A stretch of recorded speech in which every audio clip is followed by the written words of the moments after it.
Hi students, today we are going to discuss about the basic requirements and the qualifications for civil services examination.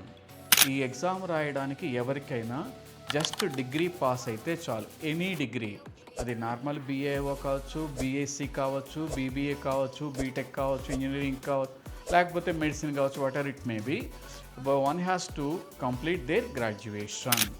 Just pass is enough. So ఒకటి age, రెండు degree, మూడోది ఏంటంటే they are having number of attempts.